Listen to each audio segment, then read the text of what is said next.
This is Municipal Matters, a show dedicated to sharing the unique stories, challenges, and opportunities facing Alabama's communities while interviewing those that have insight into resources that can make a positive difference. Welcome to the first episode of Municipal Matters. I'm Kayla Bass, Deputy Director of the Alabama League of Municipalities, and today I'm so excited to have with us our President, Mayor Sherry Sullivan of Fairhope, and our Vice President, Mayor Rusty Jessup of Riverside. During today's show, we want to break down what this show is all about and how member engagement impacts our organization's initiatives, program development, and advocacy efforts. A few years ago, Greg, Lori, and myself decided we wanted to build a studio at the League to amplify our organization's voice. And as you can see, we have certainly done that. And we want to build on it now that the communications team has expanded to 3 people. Lori, Ty, and Karl have worked very hard to prepare to launch our monthly video podcast series. The goal of Municipal Matters is to educate municipal leaders on a variety of topics, including league services, programs, grant opportunities, legal and legislative updates, state and federal initiatives, and so much more. You'll hear from various members of our team, municipal officials, strategic partners, as well as state and federal leaders throughout each episode. So let's get started. We have had a ton of new members take office since the recent elections last year. Can you both briefly share a little bit about your background and municipal service? And Mayor Sullivan, we'll start with you. Thank you, Kayla. So I am in my second term as Mayor of Fairhope, and I worked for Fairhope for almost 17 years and have always been involved in the community and just found a love for government and a love for serving, and that's why I'm doing the job that I'm doing today. Mayor Jessup, what about you? Yeah, I'm in my 5th term as mayor of the city that I live in, and I've always been a joiner. Always enjoyed being around people, and I think that's one of the things that the Alabama League of Municipalities brings to us. It surrounds us with a lot of talent from around the state that I have grown from being around folks like Sherry and all of you folks out there. Well, and to echo something you both said, I think that's what makes working for this association so enjoyable for myself and so many of our team members, is we get to work with folks like yourselves that have just been a part of their communities their whole lives and want to serve and give back to a community that has done so much for them in their lives, and I think that's really special. And we have so much in common. Absolutely. With political figures all across the states. One of the neatest things, I meet people from all over, and we have so much in common because we have this love of service. Both of you have clearly been very involved with the League for many years. Can you tell our audience a little bit more about how the League strategically develops different programs and legislative goals? And Mayor Sullivan, I'll start with you. Yeah, we have a very engaged board, obviously. People who've served for a really long time or people who have only been there a couple of years like me. I've been involved with the League for a long time but haven't been on the board that long and have been part of committees. The committees set legislative priorities. I'm on the Municipal Workmen's Comp Fund board, so there are different aspects of ways that you can be involved with the League. I have really enjoyed just getting to know everybody and to look at that structure and know how important it is to what the League does. You know, when I first joined the League, I signed up for the training because I didn't know anything about running a city. And so the training was good, and then I started making friends, and I realized, well, I'd like to get a little more engaged with this. And I looked at the committees, and one of the committees on there, and I didn't know anything about the committees either. I didn't know what they stood for or anything, but there's about 5 or 6 of them, right?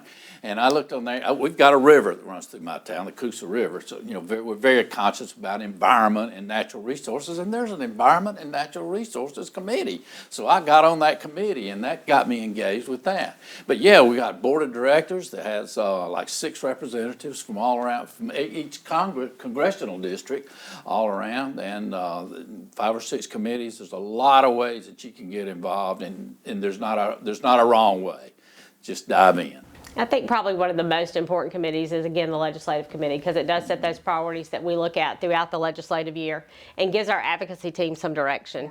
I think whether you're, again, a small city or a larger city, we have some common threads, and that legislative committee really works hard to make sure that they're addressing topics that impact all of us. And a lot of that comes through the committees, like the Transportation Committee or the Health Care Committee, whatever it might be. So there's a lot of different committees that weigh in, and again, I feel like that's where it all kind of comes together and we set those legislative priorities. Yeah, it's a great example. If you're the kind of person that likes legislature stuff, if you've got a good rapport with your state senator or your state representative, get on the legislative committee and work with those guys, because the legislature, what they do affects us, and we need good, strong people on our legislative committee. So that's another example of something you may like to look at and get involved in. And again, it takes all of our engagement and our voice to have a strong league. And I think, the way the process works through the committees to the board, I think is a good example of that.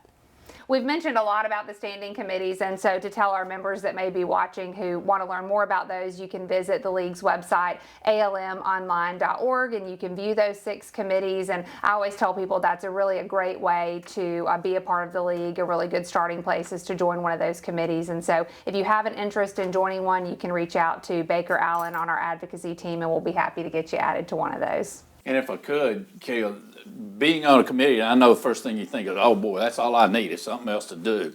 But the committees meet once a year. It's usually during the week. It's a half-a-day meeting. We come in about 10. We have lunch, and you'll be home. You can day trip it easy, and it's only once a year. So it's not a big obligation on your part to be on the committee, and it's very important to the success of our organization to get you involved in a committee. Agreed. And as Mayor Sullivan mentioned, those committees and our legislative committee, they set the next year's legislative agenda. What do you value the most about being a member of the League?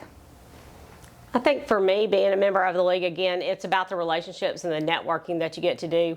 I also think that I've learned a lot about advocacy from the advocacy team here, and how to build the relationships with your legislative staff, and how to reach out to them, and how important that is for us at the local level. So I think, obviously there's a lot to learn. I think the education that we did at the beginning of the year for newly elected officials, I think that was one of the better things that we could have done, because again, I think that helped us start building those relationships with officials that might not have ever been involved with the League. So for me, it's been, again, about the relationships, the networking, and also the advocacy that we provide. It's, the rules and learning all the ins and outs of city and municipal government and state government, all that's important, but really and truly for me, it's been about the friendships that I've made over these last 20 years. I've got some incredible friends from all over the state, and I look so forward to coming to the meetings to see them. And I know they look forward to seeing me too, just to hang out and break a little bread together and tell stories about what happened at City Hall last week, or the election stuff that goes on. Those friendships, and it's a special kind of friendship because it's not too personal. I don't see them on a regular daily basis. I only see them 4 or 5 times a year, but we have so much in common, and I just wouldn't. It's the most important thing to me that I've found over the years. It's just the friendships I've developed in this organization around the state. Well, I'm glad to hear both of you say that about the relationships and the friendships, because we are so intentional as we craft agendas for Advocacy Day or convention or events that we do in DC, to build in that peer-to-peer time, because nobody understands it better than y'all. And so to be able to have that time to talk to your peers, and one thing that comes to mind is at convention we do the population roundtables, and that's the most favorite thing of every attendee, is getting together with their peers of communities from similar sizes. So I think a lot of our membership feels that way. So I'm glad to hear y'all say that. What is one thing that you wish your constituents knew about your job as mayor? I think the thing for me that I wish they knew is how personal I take it. I mean, obviously it's a business, but it's my home too. So when we are tearing up a road and we're creating inconveniences for people, me and my family experience that inconvenience too. I think they think that we sit at City Hall and just make decisions and don't think about the impact it has on the daily lives of our citizens. But it is what we think about every single minute of every day. And again, it's our home too. So if you're inconvenienced, we are too. If the power goes out, our power goes out. If your water's not working, our water's not working. So again, I wish that they understood just how personal it is to us. It's not, yes, it's a business. Yes, it's our job. We were elected to do, but again, for us, it's personal, and we take it that way. Yeah, very important. I wish that people would understand that I'm just a guy just like they are. People come into my office and they get ugly. And how do you respond to that? And the way I always do is I always just say, hey, wait, I'm your neighbor. I live right around the corner here. You don't have to treat me like I'm some talking head on a TV talk show or anything. I'm right here. We can talk about this. You ain't got to hate on me. And citizens, and when they hear that, they automatically get like, oh yeah, okay, you're right, Rusty, I know you, dadgummit, and I'm sorry, but I still got to have that pothole in my front yard fixed. Well, all right, well, we're gonna fix that, and I think that's you're right. I think that's probably the biggest thing, and I also wish that we could get across, and that's what we're going to do this year with our Live Locally Alabama campaign. We need to engage our citizenry on how much things cost. I don't think anybody in my city even realizes that street lights cost money. You know, I mean, my city's paying like $6,000 a month just for street lights, and everybody thinks those things are free. You know, they're not. Everything costs money. Paving is $100,000 a mile now just to pave a street. Those kind of things, just like you say, don't take it personal. Don't treat me like I'm some stranger on a talk show, and realize how much things cost and how hard it is to make those ends meet with a budget. And I think the other thing too is if for instance, we've had to close our pool for this summer season, and because of some construction, and inevitably we would not have wanted it to close during the summer, you know, or leading up to summer, we would have wanted it to be done. But there are things that we have to do, processes that we have to follow, from bid laws to hiring contractors to delaying contractors, those kind of things. So anytime that we do something like that, we're always thinking about when's the best time we can do it. But sometimes the best laid plans just don't happen. And the last thing we want to do is inconvenience a lot of people, but we're doing the best we can to make sure we're meeting the needs of all of our citizens, not just a few. And you want them to know. You want to get that information out there, and there's no easy way to do it. That's the hardest part, probably, about being a local leader. Well, that's a perfect segue into my next question. So earlier today, we attended Governor Ivey's proclamation hour designating May 10th through 16th as Municipal Government Week in Alabama. We have some members of the public watching today. What would you tell them about what it takes to provide so many quality of life services in your communities? So for me, and this is, we can't do it without the people who work for the city, and those are the greatest asset that we have as our employees. They are the ones every day where the rubber meets the road. They're the ones serving our citizens. I'm just the one who gets to sit at City Hall and drive around and make sure things are happening, but they are the ones that are actually out there doing the work. That, and the fact that, like Rusty had said earlier, that things do cost a lot of money right now. And, you know, we're finally getting to a point where we have a lot of contractors bidding on projects, but it hasn't always been that way in the past 5 years. We've had a hard time getting contractors. We've had a hard time getting supplies, but just how expensive things are. And when people want new parks or they want a road paved, there's a cost that is associated with that. And again, processes of government. So it takes a little bit longer to get things done. So yeah, some of that is what is a challenge always. But again, the biggest asset we have are the employees, and they are the ones that are out there every day serving our citizens. For not a lot of money. You know, they can make more money doing other things, but those kind of folks, they feel the same calling that we do. They enjoy serving people. So that's what makes them so valuable. I wish we could pay them more. But you know, something else that I've noticed too, I'm the mayor of a small city, and we don't have a big retail base. So we really have to invent ways to make ends meet. We don't have a Walmart or a big grocery store or anything like that. And one thing that I've tapped onto is volunteerism. If you can engage your community and get a good group of volunteers, whether they call themselves a garden club or a Rotary club or a Kiwanis club or whatever, get those folks engaged in with your city, and they can make things happen and really, really help. Yeah, I agree. We've got a group of people that are, it's probably about 10 or 15 of them. They're in Riverside, and they are totally committed to keeping our streets clean. And they go out. I mean, I see them out there. There's probably somebody out there this afternoon actually picking up trash on the side of the road. Volunteers. That's what I hope League of, Live Locally Alabama will get folks, get them tuned in to how much it costs to run a city. And, oh, yeah, well, look, I can help. And, heck. Mayor, it's like you got these questions ahead of time, because that's also a good segue into my next question.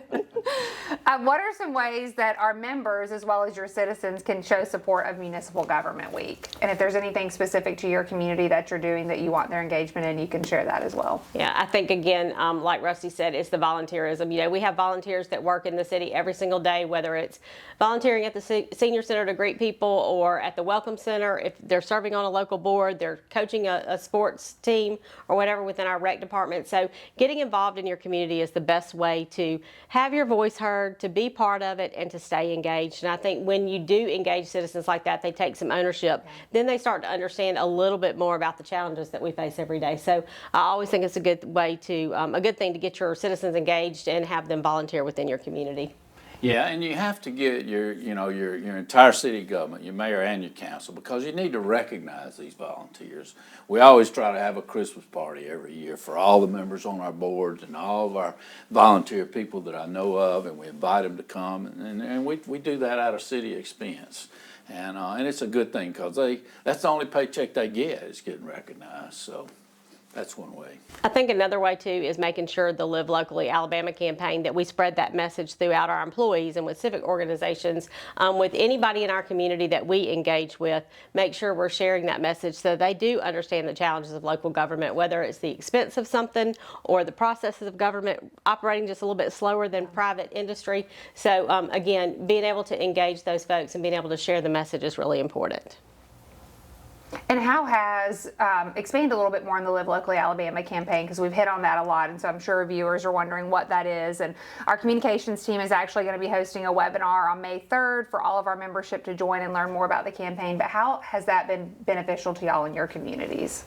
So for us in Fairhope, we've been able to showcase Live Locally Alabama a few times throughout the year, and I think it just shows people what local government does, why we operate the way we do, how we impact their daily lives, and I think it's important to share that message with, again, with our citizens, with our employees, with civic groups, whoever we can get in front of, just to, again, educate them about what we do as a municipality and how we can engage throughout the state with the League of Municipalities too, and how we can share that message.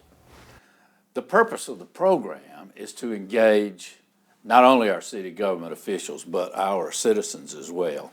And that's what we want to do. We want to get them engaged. We want to get them informed. We want everybody to understand what it takes to run a city and how important the city functions are to your quality of life, that whatever it is you enjoy about living in your city. All of that takes effort, and it takes community involvement. And this program, we hope, will engage that and to show people what it is we do and how much it costs and what you can do to help. It really is a quality of life marketing campaign to show people how important your local government is and how it does impact your daily life and your quality of life. Yep. And I actually have a correction. So May 7th is the date for the webinar, and it's going to be at 3 p.m. Again, our communications team will be sending out more information on that. So if you want to learn more about the campaign, I encourage you to register for that webinar once you get that email. And then we have several resources on our website at almonline.org/Live Locally Alabama. So videos, social media tools, and resources that you can use on your city's platform. You're welcome to pull those and use those there, and you can visit our website for more information. So last question, do you have any advice to share with our members about being engaged with the league? I think, again, we've talked a lot about building relationships, and I think that's one of the greatest things that the league does. I think in any organization, you get out as much as you put in. And the league is one of those organizations. If you get involved, you're definitely going to get something out of it. Whether it's a mentor, it is a, the quality of life campaign that we've been talking about, Live Locally Alabama, getting resources for that, the education and the advocacy training that the league does, and just being a voice for your municipality and a voice for the Alabama League and for the state of Alabama. So I think, again, you're going to get more out of it than you're going to put in. So that would be my advice for anybody who's not already engaged, who wants to get engaged. It is extremely important and has been to me. It's a motivating factor with everything I do. My membership into this organization just means the world to me. Not only because I feel the training gives me more confidence, but the friends that I've made. And the other thing about this organization I love is it's just plain fun. I love being around these people. We laugh and we cut up and we play. It's just a good organization to be in, and I promise you will enjoy getting involved. Sign up for a committee. Get in. Committees meet once a year, I think, right? And, come to that meeting, and there'll be 30 or 40 of you in that meeting. Just get involved and rock on. It's a great organization. All in. Well, thank you both so much for joining us today. You both have been, or will continue to be, incredible representatives for not only your community, but for our association. And we look forward to celebrating both of you at our convention in Montgomery, April 28th through May 1st. Be sure to subscribe to our YouTube channel, My ALM TV. The more you watch and hit the like button, the more we will produce. We welcome your feedback and ideas, and we will see you next time. Thank you, Kayla. Thank y'all. Thank you. Municipal Matters is proudly presented by the Alabama League of Municipalities, the voice of Alabama cities and towns since 1935. To learn more, visit our website, almonline.org, and follow us on social media.